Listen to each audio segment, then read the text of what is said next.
How to grieve on Tuesdays with flair. Cry in your Cheerios. Make sure the milk gets extra salty. Listen to all her favorite songs until you can sing them a cappella, all 610. Burn all the junk mail and recyclables outside. Be sure to bring the marshmallows just because she would.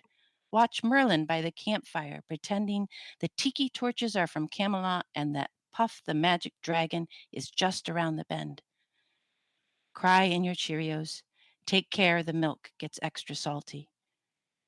Sit on her favorite ocean rock at dusk and stare out until you are sure every star in the cosmos is lit. Squeal with delight and wonder for each new memory her friends share. Hang a piñata from a tree in the woods filled with party favor bubbles, punch balloons, and Reese's peanut butter cups. Hit it really, really hard like she would. Cry in your Cheerios even if the milk gets super salty.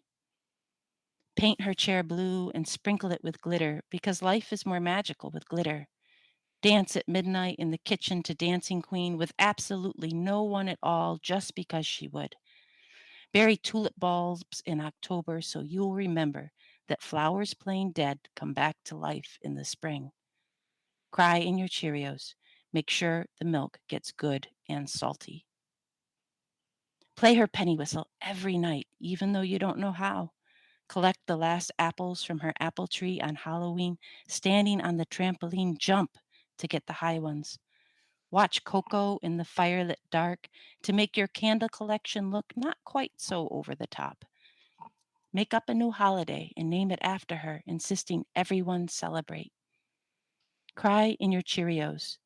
Think about how the milk might taste without so much salt. Hang a fairy wind chime in the maple by the sea so you can hear her sing. Write poems to find the pieces you are missing and give those pieces flavor and depth. Put on your favorite play just to find out where she went between the lines. Register for college classes, even though you are over 50, just so you can finish what she started. Invite her to dinner and smile because you know it makes her smile just to watch you eat. Read Runaway Bunny to her at night so you might find her at the end. Cry in your Cheerios. Be careful the milk doesn't get too salty. Hide Easter eggs pretending you are her, and then go find them pretending to be you. Feed the birds in her park only on Tuesdays so they are sure to make a special trip. Take a stuffed sloth with you everywhere just because she took a stuffed sloth with her everywhere. Go to her college chapel service every week, knowing you will find her in the air. Sing out and loud and slightly off key just because she did. Make her favorite lemon squares and eat them, remembering to smile because she might be watching. Cry in your Cheerios. Salt the milk lightly with love. Put together the jigsaw puzzle with missing pieces because maybe the pieces will be found. Paint your nails a baby blue that is so her that you can feel her in your fingertips. Play all her favorite songs extra loud on road trips just because she did. Share all your favorite pictures and the ones you never took, painting them into life with words. Discover a new religion and consider running away and becoming a nun. Join the circus. Just kidding. Cry in your Cheerios, but eat them before they get too soggy. Travel by train cross country so you can catch time going backwards behind the glass. It might even stop. Live like there is no tomorrow, because there isn't. Love like your life depends on it, because it does. Feel her in your fingertips. Eat your Cheerios just as they are. The milk tastes better unsalted. Remember to dance with a stuffed sloth, especially at midnight. Dancing in the kitchen, at the sea, in the car, around the fire, and just because she would.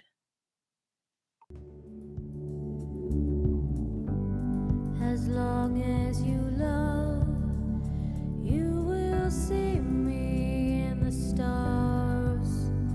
As you look up at the stars, I will be there. I'm Monica Charette, and this is Holding the Light. As long as you love, I will whisper in your ear. Little whispers you will hear.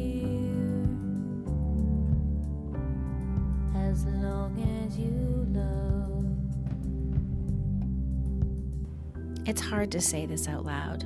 My child died. The words rip open the wounds that never seem to heal. When Lisa Reilich lost her daughter Maiah, she dug deeper into the meaning of transitioning and discovered new ways to know her and continue their relationship. Lisa shares the personal revelation of surrendering to her grief and how she holds her grief now so that she might help others walking the same path. Her words, both in conversation and in poetry, are thoughtful and inspiring. Today, Colby and I are holding the light with Lisa Reilich. So hello, Lisa, and welcome to Holding the Light podcast, all the way from Steuben, Maine, correct? Correct.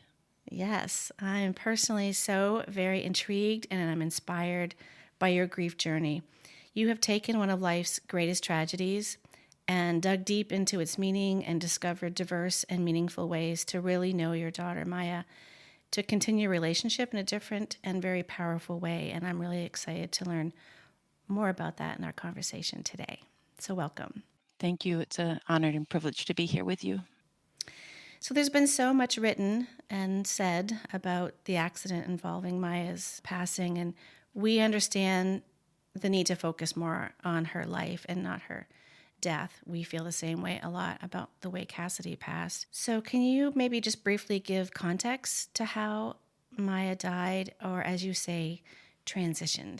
Yeah, thank you, Monica. Maiah was with us here in Maine until right about now, until December 31st, 2019, when she left late for college. So she was starting college in Tennessee late after some very eventful adolescent years that we didn't know if she was even going to graduate from high school. There was so much going on. And so it was really a small miracle that she got on the bus and got on the plane. It was eventful, even with a crazy snowstorm that morning and trying to drive her through this crazy snowstorm to bang her up to the bus station and making it just as the bus was pulling out and flagging down the bus and all these weird things that were, universe was saying, don't go. And we're like, go. Um, but she was in Tennessee from early January until her accident on March 3rd, which was, really unexpected, didn't involve anybody else other than the beautiful souls that were with her that night, but nobody else got hurt.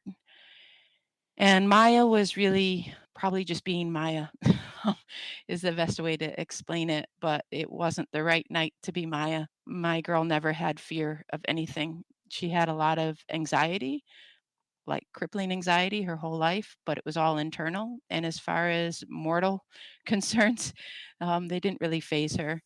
And so she was being a teenager. There were no drugs or no alcohol, there's no speeding, there was nothing, but she was hanging out the window of her friend's car. They were up on the mountain pass, and the way Ryan, the driver, described it to me, and Savannah, who was with her, they said that she was hanging out the window, and then the next thing they knew, it seemed like she was trying to pull herself up on the roof rack that was on top of this Jeep.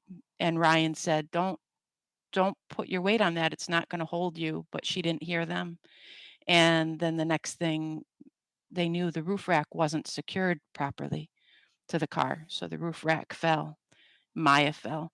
They were only going like 20 miles an hour, and so it's one of those things where I've thought about it a lot. In 2010, I rolled a van off a highway at 70 miles per hour and should have died. I didn't have my seatbelt on. I don't know why. Margaret was with me, Maia's youngest sister. She should have died. We all should have died, and we didn't. And this was an accident that Maiah could have very well survived from, but she didn't. And the only thing I know for sure is that she fell, she rolled. She was with them for a little while. It took the EMTs a long time to get there because they were up in the mountains in the Great Smoky Mountain National Park. Life flighting wasn't an option, and they tried really hard to revive her for a couple hours actually, but were unable to. From my standpoint, what I know about the accident is that it was Super Tuesday, and I was working in my dairy room listening to Bernie Sanders pep rally, and and I think the hard part for me about Maya's accident as time has gone on is that I wasn't there. and that I thought I didn't know. But one of the revelations to me through this process is that I keep finding out more about how I am connected to Maya and how I probably did know but didn't know that I knew. So, for instance, by now I've reconstructed the accident. I've gotten all of the body cam footage. Mm. I've been there as close to being there as I can be, right? Because that's just who I am. I don't think everybody would do that.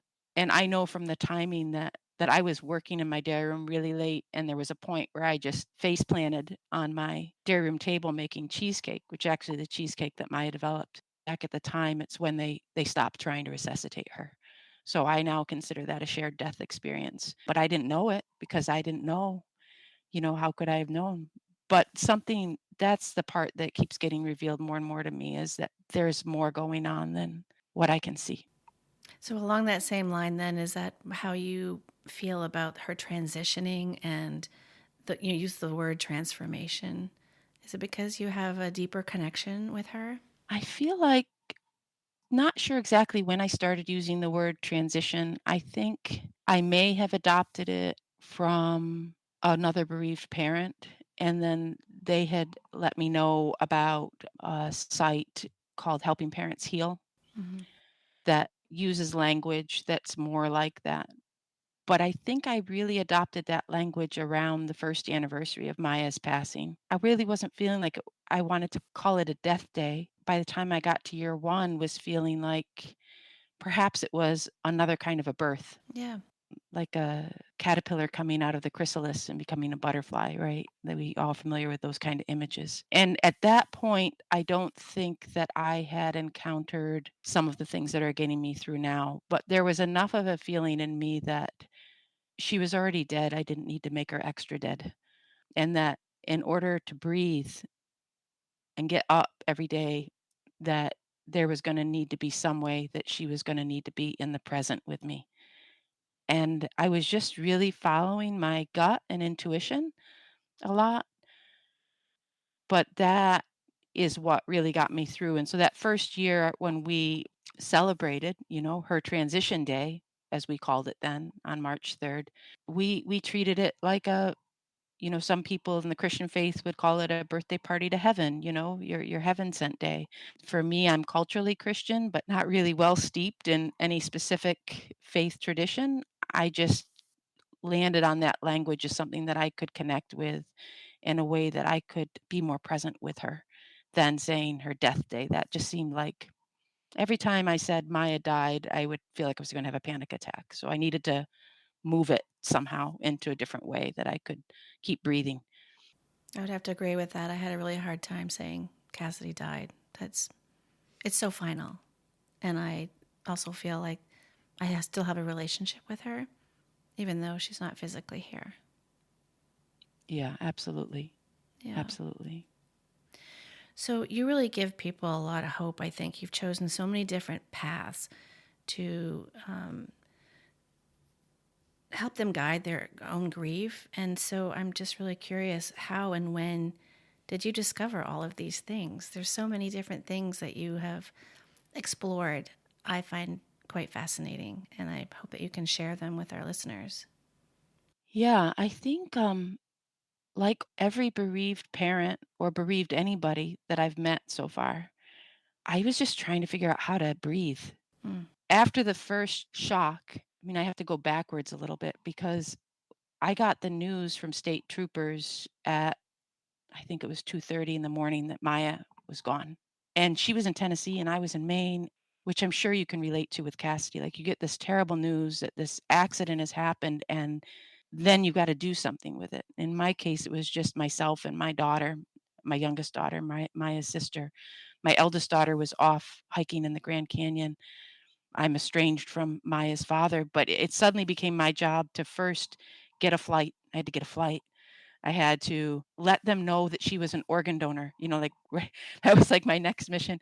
Then I had to finish making the cheesecake. I don't know why, but this is like, I have to finish making the cheesecake, um, because I have to deliver all this. Like, it was this mindset, if I leave the house, I don't know when I'm coming back. So I was like, I did all my wholesale deliveries on the way to the airplane, while I was talking with the organ donor people to, fill out all their questionnaires, while I'm still trying to get in touch with Maia's sister, who thank goodness wasn't on social media because it hit social media before had a chance to tell her. I had to notify her father, notify her grandparents. It was insane.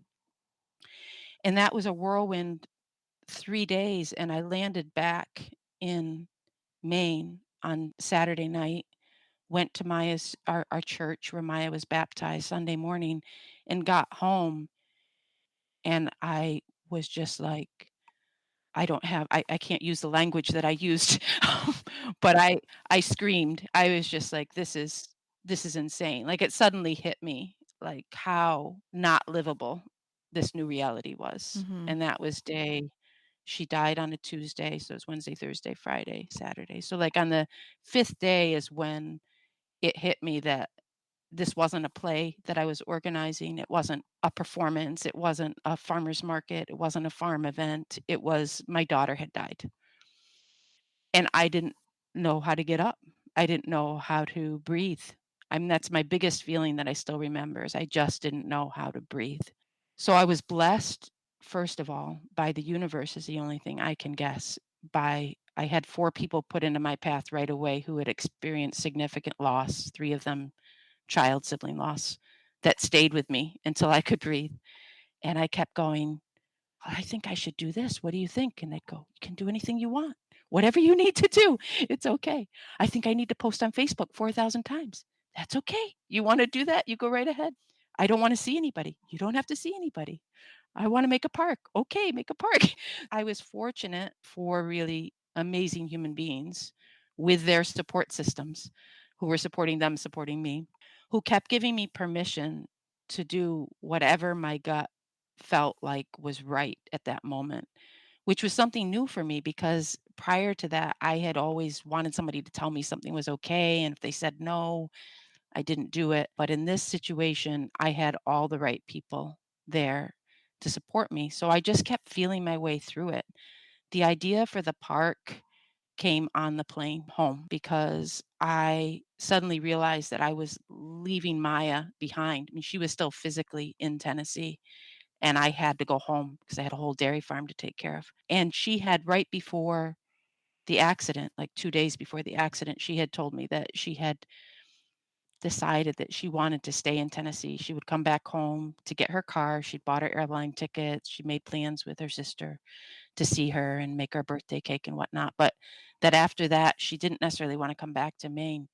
So I was going back to Maine and I felt like I was physically and spiritually and psychically leaving Maya behind, and it felt so awful. That was why I decided to make this park on our farm in the only spot that she liked. The farm wasn't her favorite spot, but this spot on the ocean was a spot she always found solace in. So that started that. As I would come across points where I couldn't breathe, I would just go, "Well, what do I need to do now? What do I do next?" And the universe would put the right person, the right nugget, the right book, the right bird, I don't know, in my way. But it was really hard because it was COVID. So it was also, like, Mhm. really beautiful because it was COVID. Like, Maya died, we had her service, I flew home, and then everyone went on lockdown. It was, like, right like that. Like, nobody could see anybody, which was great because I didn't wanna see anybody. Exactly. "Guess what? I'm not doing anything anymore. Nobody can come in here." Uh, so that was awesome, but it also was really, really isolating as far as trying to find any support once I was ready to find support from bereaved parents specifically, or hospice or what have you.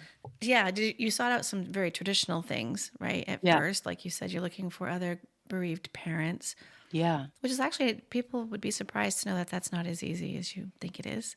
Not as easy as you think it is, especially if you live in Steuben, Yeah. Maine. One of the beautiful things about COVID, right?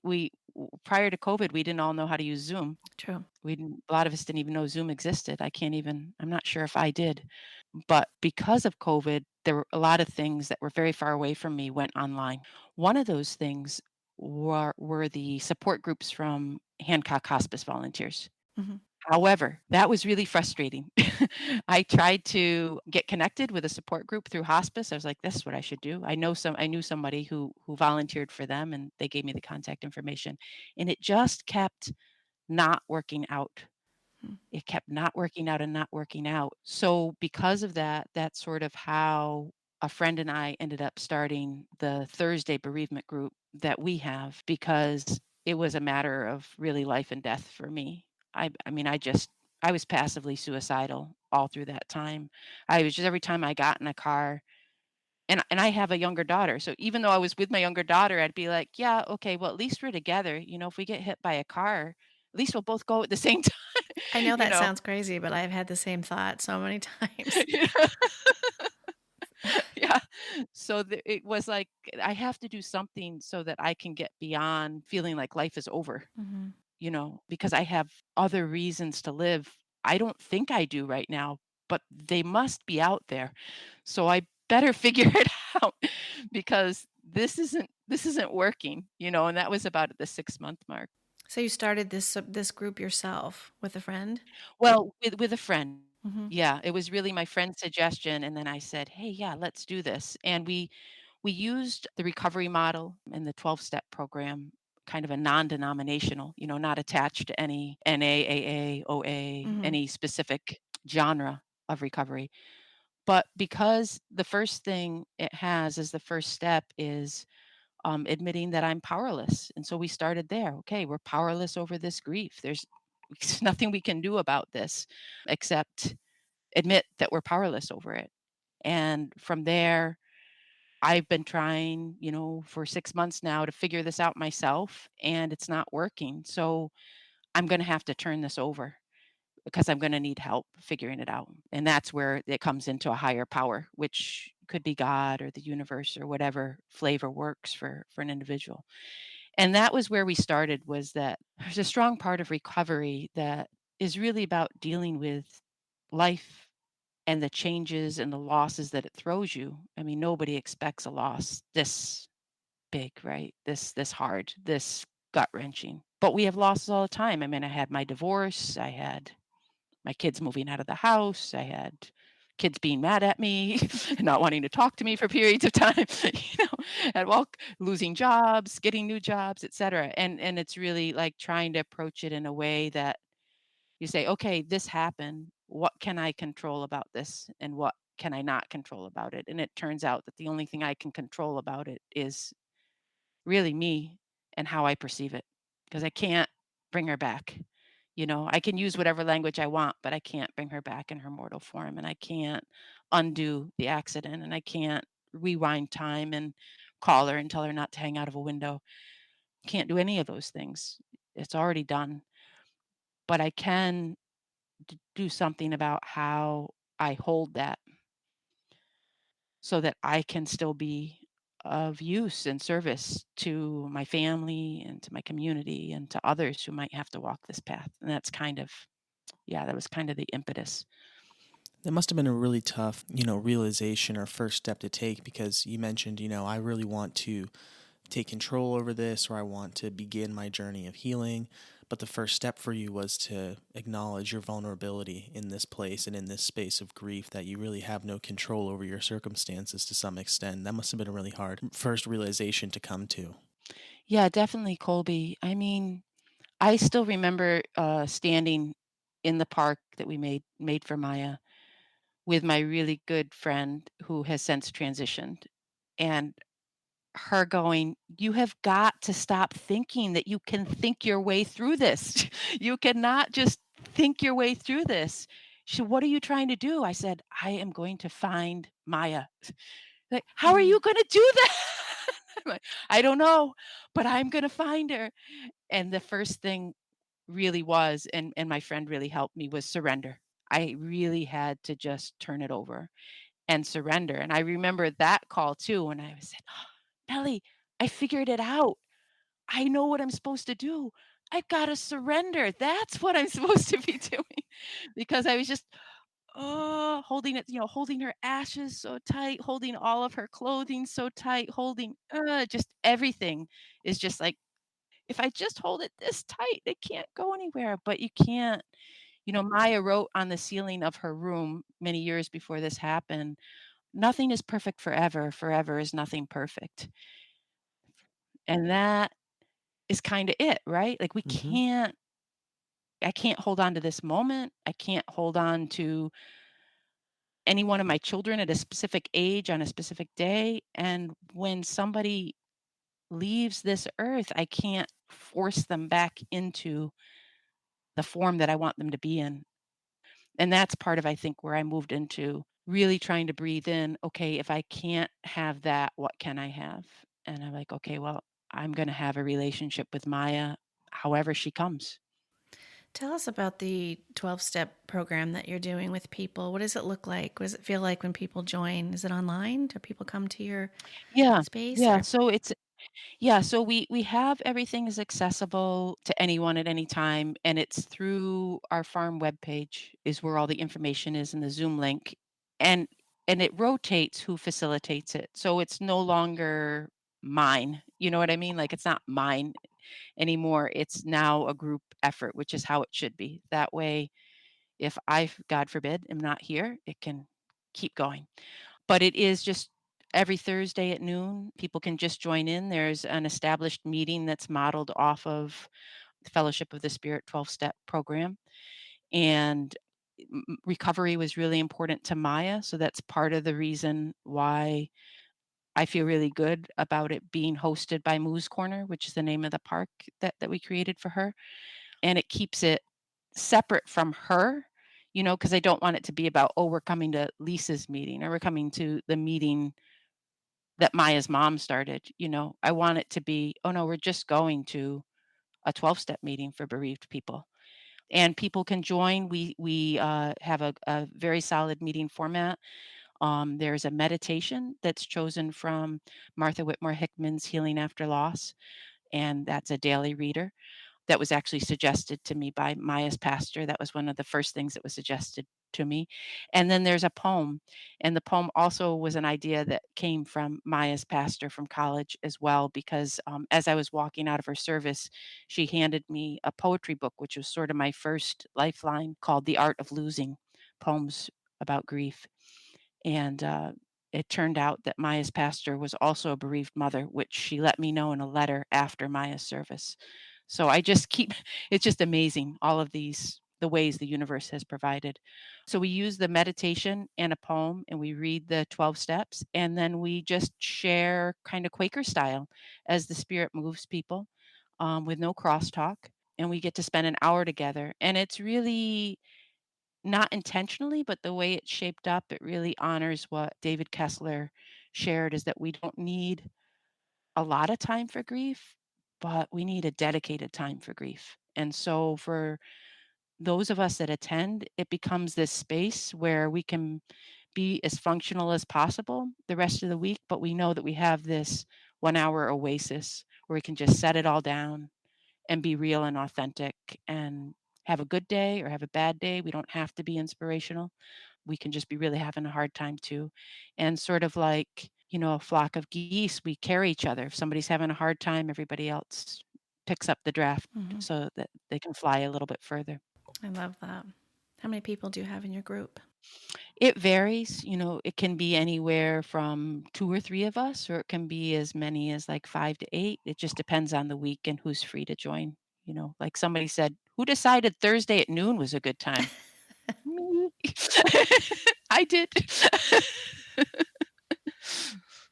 What are some of the other things that you've talked to me before about different things that have helped you in your grief journey? Yeah, the next thing that happened after we started that group was that I picked up a book, and I don't even remember what book it was, and I didn't like it very much, but there was a list of resources, and it was for bereaved parents. And one of the resources was the Compassionate Friends. Mm. I was like, "The Compassionate Friends, there's a group for bereaved people." And I had found some Facebook groups that I really found really depressing, actually. That I joined because it seemed like people were really stuck in the, not as a judgment, but that for me, where I was, I needed less of, "I can't breathe," and more of, "This is how I'm breathing," at that point in time. And so at about the 6-month mark, the fall of 2020, it was another blessing of COVID. The Lewiston Auburn Compassionate Friends chapter was meeting by Zoom because it was COVID. And so because of that, this is very far away from me. It's like 3 hours away. I reached out to them, whereas had not been successful connecting with hospice. As soon as I sent out an email to the National Compassionate Friends Organization letting them know that I wanted to connect with a local chapter, I immediately heard back within a day from both the Lewiston Auburn chapter and the Portland chapter, inviting me to join. I wrote back and agreed that I'd like to, and then I immediately heard back from dozens of bereaved parents in both groups welcoming me, commiserating with me, letting me know they were there for me. It was amazing. It felt like such a great support. And that group meets the Lewiston Auburn chapter, which is led by Lena Hahn, meets the second Wednesday of each month from 6 to 8 in Lewiston. I'm not sure where because I've never been there, in a church. Um, but I'm sure you can put in the show notes the contact information for Yeah, it that. definitely will. And for a little while, it went back to just in person, which was really hard. But it Mm. has since it has been opened back up to as a hybrid meeting. So they're meeting in person, but people like me who are really far away because there isn't a chapter Downeast can join in virtually. And it's a really great safe space of bereaved parents, bereaved siblings, bereaved grandparents to just chat in a really loose, casual environment about how they're doing and share about their loved ones, which I think is one of the really best parts about it. We get to say their names. It's so important to be able to say their names. And I have met so many beautiful children through the people that they've left behind. And I feel really connected to them all, even though I've never met them in real life. That's great. I know the only connection I've had with that organization is with the worldwide candle lighting, which is also just such a beautiful resource for people. Yeah, it really, that's something that we did that first year that I was involved, and we've continued to do something here at Moose Corner. They meet in Lewiston and have a church candlelight ceremony, which I hear is really beautiful. Yeah, I just can't say enough about how great that group has been. Other great things have been Maine Angel Moms, which I learned about through someone at the Compassionate Friends. So having that place where you can, share something because I do post a lot on Facebook about Maiah, but sometimes it's just a bit much, probably. Like even I go, this is going to be a bit much for the general audience. And I think I heard in one of your podcasts that was shared that the third rule wasn't that from one of the maybe it was from your that there's a third of people who are Mm. not going to really be supportive. There's a third who could go one way or the other, and then there's a third that are really gonna be able to bolster you, and that's what I find has been the most helpful is finding those sweet spots where I feel heard, and I feel witnessed, and I feel supported, and I can offer those same things back, and sticking with that helps me keep my daughter alive than going someplace where what I'm saying or doing is really falling flat. Yeah, I think it's important to note that no matter what path you take, right, the people around you gives you permission to take that path. Right, yeah, and I think that that's the biggest thing is what's really helped me to get through, again, going back to that very first weekend when I had 4 wonderful support people here for me, and this just keeps happening and unfolding, is that I have been, no matter how unbreathable it has felt, given everything that I need to keep breathing. And mainly that has been in the form of people. It's also been in the form of nature. It's also been in the form of just doing my daily work on the farm, just having physical work to do so I can get out of my head and not obsess about things, which isn't as much of an issue now, but it still can be. I can still have really heavy days for sure. We call that distraction. Yeah. Well, the thing for me though is and again, I'm thinking back to my friend who also has passed. I said, "You know what it is? It's like the goats are my practice." And she's like, "Yeah, your practice." And I didn't know what that meant until I came across later Plum Village, Thich Nhat Hanh's Plum Village, And they're always talking about, we're all doing the practice together. I'm like, "Oh, this is what a practice is. It's something that you do every single day." And, yeah, so having that rhythm of something that I do every single day so that I can not get stuck in my mind, which if I get stuck in my mind, it's really easy to go, especially in the first 2 years, to go down the rabbit holes of, and I'm sure you did this with Cassidy. I think everybody has, as, what if I had called that night? What if I'd never let her go to Tennessee? What if she'd gone to USM instead of Maryville College? What if I hadn't made sure she graduated from high school? What if we just had missed that bus? Like how many what ifs can you come up with? And sometimes you just have to let it go. And the my work on the farm really helps me just get into the present moment, which is, as I'm learning and finding is more and more true, is really the only thing I have. And what I'm letting go of is the idea that I can know the future, So what am I really sad about? I'm sad that I don't get to have Maya's grandchildren, and she's not gonna graduate from college, and, she's not gonna be all these things she dreamed she's gonna be, but, well, that maybe that was never supposed to be anyway. So the only thing I've lost are my ideas, and the more I can be here, the more I can be okay with what is. I think that's actually a really interesting point. And it sounds so. You mentioned the Plum Village practice. What was the name of? Thich Nhat Hanh, he's a famous Zen Buddhist monk who, actually came to the States to speak out against the Vietnam War. Hmm. And he was nominated for the Nobel Peace Prize by Martin Luther King Jr. And in that process, he ended up getting exiled from Vietnam. Hmm. And so he was forced to relocate to the West. And the country that gave him asylum was France. And so there he started a monastery, and he has practice centers in the United States as well, and in Asia and in other spots of Europe. But it's basically engaged Buddhism, and it's not so much a religion as a life philosophy and a practice, Hmm. like a way, like how do we be in our own body and be present so that we can deal with our own suffering and help others deal with their suffering, is really the bottom thing that's helping me. But how I came about it is a little bit more of an interesting story, is I actually found out about it indirectly from a bereaved mom at a Compassionate Friends meeting who was talking about a Ram Dass lecture that she listened to, which isn't Buddhism. Right, right. and Ram Dass and so from famously is like there, a yeah, culmination of yeah, Buddhism, Hinduism, Christianity, and right. Judaism. Yeah, y- Everything all yeah. smushed together in a nice box with all of his experience with psychedelics to go with it. Yeah. And I'm missing that part. So but so I started just binge listening to all of his talks. Hmm. And from there, because I was binge listening to all his talks, YouTube, my algorithm from YouTube, which Hmm. is, my god in a box, started selecting Thich Nhat Hanh talks for me on what happens when we die. And it was from listening to that then, somehow those bots, they figure out something. I started getting advertisement in my Moose Corner feed for online retreats, which was another bonus of COVID, that Plum Village in France couldn't hold their normal retreats because nobody could come, and Hmm. that's, how they, what they do.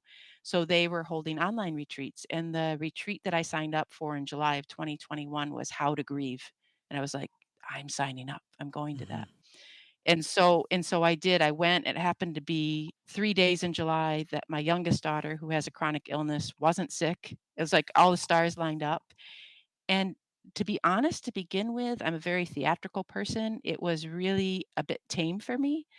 But now, a year and a half in, it's really a very comfortable and wonderful home. And it has helped me so, so much. And it's further helped me because the same day that my friend Melly passed and transitioned is the same day that Thich Nhat Hanh transitioned. So because it's a Buddhist practice center and because it was COVID, they immediately opened up how they were going to hold his transition for all of us, like the whole world. And so I got to walk through their bereavement process, which then helped me better understand how I could hold my own daughter and Melly, my friend Melly, in the present. And still, what we're almost a year since Ty transitioned. They call him Ty, that's teacher in Hmm. Vietnamese, and a year since Melly transitioned. And you wouldn't know that he was gone because they never talk about him like he's gone. They hold him very present, and I think that has a lot more to do with the Asian culture and the reverence for ancestors. But I also think that one of the really instructional, things for me is that in the How to Grieve workshop, it was really, really helpful because they talked about how we can see our beloveds in, if you were married and it was your husband, in their children, or we could see them and I was like, "Well, that doesn't work because Maya didn't get to have children, so I don't get to look at any children and see her continuation." That's how they talk about look for the Hmm. continuation of your beloved one who has passed. But Ty passed, he was a monk, he didn't have any children. And yet I can see very clearly that he continues in me and everybody who's read a book, who's gone to a workshop. I've never met him in person. It doesn't matter. Just like Colby, you'll continue in me now that I've met you, and Monica, Hmm. and continues in me, and Cassidy for sure continues in me just because of the way you all hold her. That is where the hope comes in for me, I think. But you have to be open to this. And Hmm. you are wide open, Lisa. That's what I so admire about you. Have you always been that way? No. No. No, no, no. I spent many, many days, like, screaming bloody murder in my car. There was no there's there was no, no, and that's where we go back to when I called Melly and said, "I figured it out, I've gotta surrender." No, there was, like I said, like a white knuckle. I'm not accepting this. This is not happening. This is not okay. And then at a certain point, I had to be able to live somehow. I have 2 other children, and yeah, I had to be able to live. And so that was kind of why I kept trying to follow my gut. Well, I don't know what to do, so what do I do now? I mean, I even at one point I decided that John Bunker's book on how to tend apple trees was going to be my guide, because I had planted an apple tree for Maya in the park, and I remember writing on Facebook like somebody should have given me like the Dr. Sears baby book for this. I don't know what I'm supposed to do. This isn't working out at all. And but I was like, but I've decided that how to grow an apple tree is going to be my new guide to how to get through this. I just kept feeling my way through it and face planting basically. And every time I almost needed to face plant to get enough oomph to try and figure out how I was going to get back up, because if I was just in a numb state, well, then I could coast, but then I would hit spots. If I didn't deal with my grief, it was unlivable. I think there are a lot of people coasting, though, Lisa. There are a lot of people. I've met so many grieving moms, especially, that just coasting. What would you say to them? I think that's okay. I mean, I think it's all okay because I think that in a way, when it's the right time, it will open. And when it's not the right time, it won't. And none of us on the outside can know when it's the right time. And none of us can know what is going to be the thing that's going to create the opening. I went through 6 straight months of refusing really anyone reaching out to me. I had a bereaved parent write me a letter from the community, and I wanted to write back, but I couldn't. I wouldn't pick up a phone for could not pick up a telephone for 6 months. I spent days barely getting out of bed, barely milking my goats. You'll just know when your own bottom point is. It's so good to hear you say that. And people need to hear that everybody Yeah. grieves in different ways. But you've said that your constant curiosity is about what's happening next. So I'm really curious to know what is happening next for you. So last year was our train trip. That was my last year pilgrimage, was our train trip where we did EMDR to do induced after death communication. And this year's pilgrimage is going to be to go to what would have been Maia's graduation in Maryville College, the class of 2023. I had decided, like on one of the times when I was face planting and figuring out what I could do to breathe, I had decided that I wanted to get a memorial bench for Maiah in Tennessee because that's where she had told me she wanted to be. So I wanted there to be a memorial there for her. And there was a sweet orchard that she had found that she wrote about that she'd found quite by accident on a day that she was having a hard day. And she'd come across a beautiful clearing of apple, peach, and plum trees and a Rachel Carson sign saying, it was a quote from Silent Spring saying that there's always assurance that day will come after night, that spring will come after winter. So I wanted a bench placed there, and I started the process of trying to come up with the money, which was a lot of money. And the young lady who was with Maya at the time of the accident reached out to me this fall and said, I really want to get the campus behind this. And she started putting posters out all over campus about how important this bench was for Maya. And then another friend of Maya's who has met her since she's transitioned, Kaylee Cleveland, was on the Student Government Association, and she took the proposal to the Maryville College Student Government Association, and they graciously funded nearly half of the fee for this memorial bench. And the college has just been overwhelmed by this student outpouring. And it really ended up being for them about the scripture, that the last shall be first. If you understand what I'm saying, that Maya was only at Maryville College for 2 months, but because the college is putting forth the energy to honor her, they're thereby honoring everyone. And it's a Presbyterian college, so it really, really is beautiful. And there will be a dedication, and we're planning that dedication for just before the graduation. And so Maya's little sister, Margaret May, and Maya's service dog that she's had since she was 9 years old, Squiggles, and I will drive down to Tennessee for the dedication, and then be there for the graduation. We're hoping and looking forward to that. We've planned all our goat breedings around it and everything. So we have kidding season after Maya's graduation, and she'll be there with us in spirit, I'm sure. That's amazing. I hope you really find so much peace and comfort in being there. It'll be an adventure for sure. In closing, Lisa shared with us a very powerful excerpt from Maia's last English composition paper, one she turned in the morning of the accident. Another example of serendipity. We usually give guests the opportunity to share how they'd like us to remember their child, and instead, we are going to give Maiah this unique opportunity to really have the last word through her mother, Lisa. Thanks for that, Monica. And I really means a lot to me that I get to end this with Maya's words. So the first time I heard this paper was at Maya's service in an overflowing chapel of people who would come out from all over the college for us. And it was as if Maya had written her own exit speech. It was just it took my breath away. In fact, there's a line in it where I think I actually had to stifle a scream, which is the line right before the part that you've asked me to read, where she says, "This is my world. This will be my children's world, and their children after them." And I was like, oh.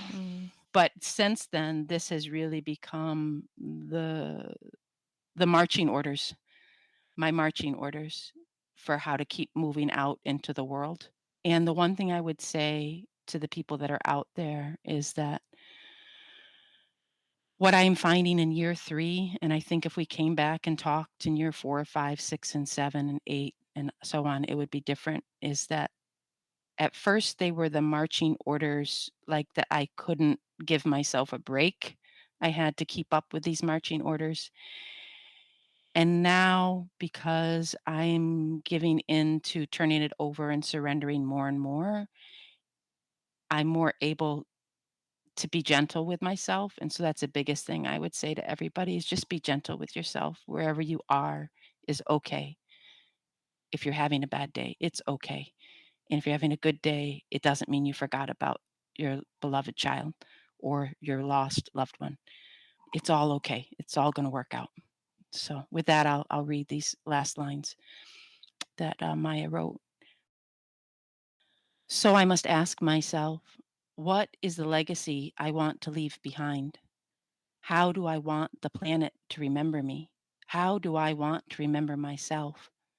I know for me, I dream that when my life draws to a close, when I take my last breath and drift off into my eternal sleep, that I can look back and be proud. I may have only been a small raindrop in the puddle, but with enough raindrops, that puddle might just become an ocean. And inside of that ocean, who knows what we may discover. Thank you, Lisa, for sharing your story and the life and the love of Maiah. And we're just really proud to be saying her name with you here today. Thank you so much, Monica and Colby and Cassidy, who I know is with us and is the inspiration that makes it possible for us all to be here together. As long as you love. Thank you so much for listening. If you found this podcast helpful, please share our link with others and subscribe so you don't miss future episodes. I'm Monica Charette, reminding you that you are never alone in your grief. Until next time, we'll be right here with you, holding the light. As long as you love.